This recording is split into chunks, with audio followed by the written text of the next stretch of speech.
Oi, pessoal, tudo bem? Eu sou a Graciele. Eu e a Maria Carolina, a gente vai falar um pouco sobre o Vampiro de Curitiba do Dalton Trevisan.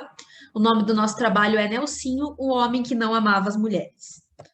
Então, para contextualizar vocês, a gente vai falar um pouco do Dalton Trevisan, o que a obra traz para gente, e vamos utilizar duas teorias: o duplo do Sigmund Freud e a teoria feminista da Andrea Dworkin.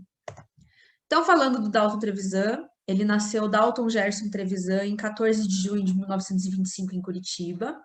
Ele é formado em Direito pela Faculdade de Direito do Paraná, que hoje é o UFPR. Ele tem mais de 40 livros publicados desde 59 até 2014 e ganhou o apelido de Vampiro de Curitiba depois que ele publicou a obra e por causa do jeito recluso dele. O Dalton Trevisan é um típico curitibano, né? Ele não gosta de dar entrevista, ele quase não aparece, e ele mora na rua Ubaldino do Amaral até hoje, vive lá numa casa bem antiga que tem na rua, e é muito difícil de encontrar ele andando pela cidade. Em 46, ele publicou a revista Joaquim, que foi responsável por tornar o nome dele conhecido no Brasil inteiro, inclusive por escritores famosos, tá? Ele ganhou o prêmio Camões em 2012 pelo conjunto da obra. Então, o Vampiro de Curitiba é uma obra centrada no personagem Nelsinho e fala da pré-adolescência até a vida adulta dele e fala sobre as conquistas dele, de mulheres, as relações que ele tem com as pessoas caricatas, enfim. É uma renovação do conto no Brasil. O Dalton Trevisan escreve muito utilizando elipses, frases curtas. Ele tem uma clareza desconcertante, ele não poupa o leitor dos detalhes, ele é bastante escrachado, sim, do jeito que ele escreve. E ele faz bastante críticas à sociedade da época, que acaba sendo a mesma sociedade que hoje. Se você parar e ler o livro, você vai ver que nada mudou. A maior parte do cenário é Curitiba, exceto pelo conto Visita à Professora, que ele relata que ele vai visitar a professora em São Paulo. E esse livro ele é responsável por duas rupturas. Então a narrativa dele é não linear, os contos são organizados de forma não cronológica, como já falei, a pré-adolescência até a vida adulta, em vários episódios, sem uma ordem, né? É uma crítica bem escrachada, bem explícita aos conflitos internos do protagonista perante a sociedade machista. Ele se relaciona com muitos personagens marginalizados pela sociedade e sem esperança de vida. Então, ele se relaciona com prostitutas, com velhos, com bêbados. Ele próprio é um bêbado, né? E a analogia que a gente faz com o título, o vampiro, ele se alimenta de sangue. Inclusive, o Nelson acaba relatando que ele é fã do Nosferatu, né, na obra, enfim. E como o vampiro vive de sangue, o Nelson vive de sexo. Então, ele precisa disso para se sentir vivo. Então, ele está sempre em busca de uma presa, um alvo fácil, né, o que ele conseguir arranjar por aí. Ele é um cara que ele acaba sendo agente e paciente das próprias ações dele. Eu vou falar um pouco sobre isso quando eu falar sobre a teoria do duplo do Freud. Então, o Freud ele diz que a nossa personalidade ela tem três aspectos: o id, o ego e o superego. O ego é o meio termo, é o que a gente reproduz. O id é a parte ruim da gente, ou seja, o mal, e o superego é o bem. Então, a nossa personalidade é um eterno embate entre o bem e o mal sempre. E o ego acaba pendendo sempre para um lado, para outro. Então, segundo o Freud, nem todo ser humano é totalmente bom e nem totalmente mal. A gente vai acompanhar ao longo da obra que o Nelsinho ele tá sempre pendendo para o lado do id dele, para o lado do mal. Então, o Nelsinho sujeito, ele tem que ser o que a sociedade exige. Ele tem que ser um conquistador, ele tá sempre buscando mulheres, ele tem que ser o macho alfa, né? Ele tem que se aproveitar das mulheres, elas têm que oferecer algum benefício para ele. Ele não pode negar fogo nunca, porque o homem não faz isso. E quando ele fala das mulheres no discurso dele, na obra, ele se refere a eufemismos desrespeitosos sempre. Ele tem sempre um tom irônico, um tom sarcástico para falar da safadinha, a casadinha, a negrinha que ele encontra debaixo da ponte preta que está sendo estuprada e ele se junta àquele estupro coletivo, né? E quando as mulheres elas não dão bola para ele, elas acabam virando a desgraçada, a maldita, infeliz. Então ele tá sempre amaldiçoando as mulheres que odeiam ele, né? Que não querem relação com ele. E o Nelson Objeto, ele acaba sendo o que ele é mesmo, atrapalhado, bobo. Ele nem sempre tá a fim de conquistar tal mulher, mas ele precisa se autoafirmar sempre, né? Ele bebe para ter coragem de fazer as coisas. Ele é rejeitado pelas mulheres, muito embora ele se ache um conquistador, um garanhão, ele acaba sendo rejeitado. E quando ele é rejeitado, ele força uma situação. A gente vai ver isso mais para frente, né? Com alguns exemplos. E ele apresenta episódios, inclusive, de impotência, quando ele se relaciona com mulheres que acabam não atraindo ele fisicamente. No conto A Noite da Paixão, ele se relaciona com uma prostituta, e essa prostituta ele percebe só na hora que ele tá no quarto com ela, é que ele percebe que ela não tem os dentes, ela cheira super mal, ele não queria estar ali, mas ela acaba forçando ele a continuar ali, e ela faz dele um objeto dela. Então é ela quem tira proveito, e isso faz com que ele vá na contramão da sociedade machista que de uma certa forma moldou ele, né? Ele pretende manter a moral e os bons costumes. Quando a gente lê o conto Visita à Casa de Elisa, a gente percebe que ele tenta disfarçar que ele está tentando entrar no apartamento dela, né? Que ele está indo visitar ela, para os vizinhos não verem, porque os vizinhos julgam muito a Elisa, eles sabem que ela é promíscua, que ela tem muitos parceiros e ele não quer ser mais um, ele não quer mostrar que ele tá ali, sabe, à mercê dela.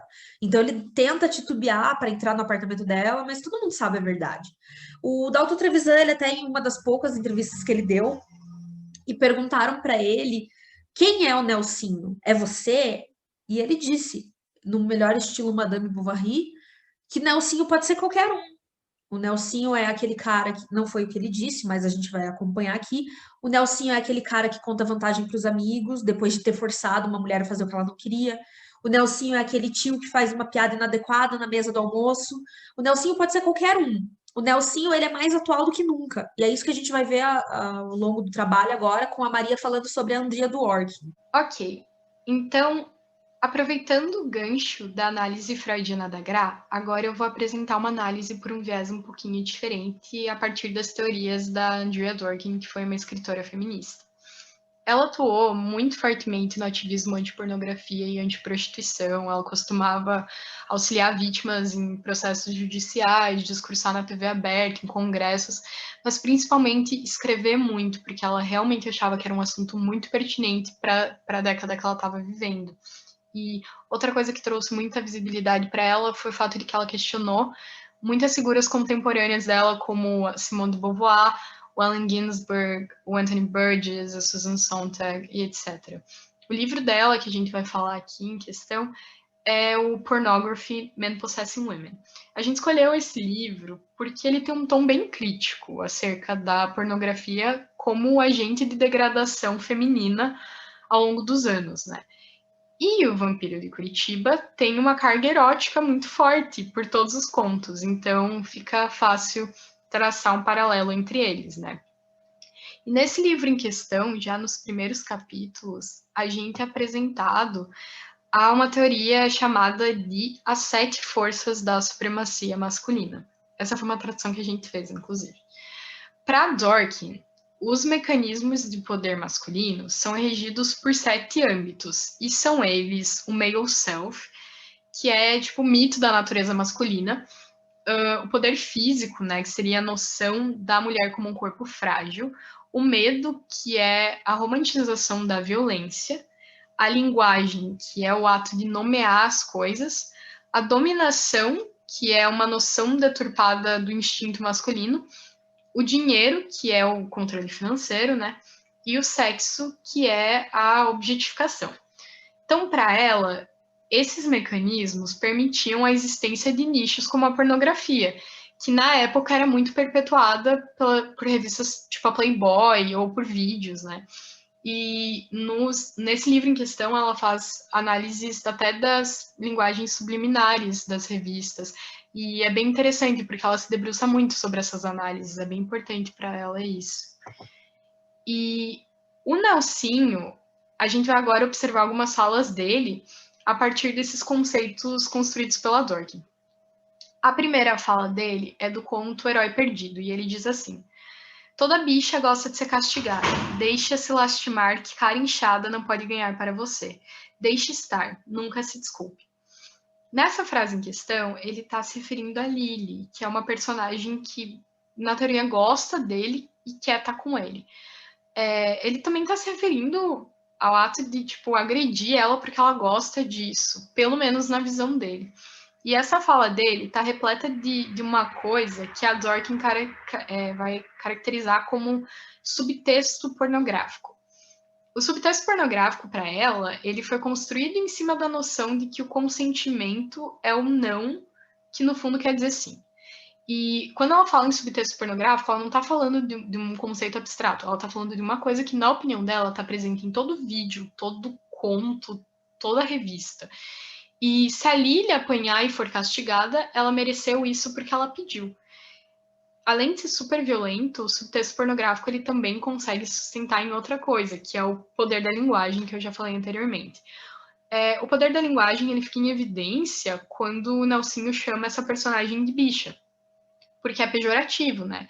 E para Dworkin, o uso da linguagem dessa forma, ela pode legitimar coisas como, por exemplo, um homem chamar uma mulher de vadia, e então ele ir lá estuprar ela para justificar o que ele disse, ou chamar uma mulher de bruxa e mais tarde queimar ela na fogueira pelo mesmo motivo, né?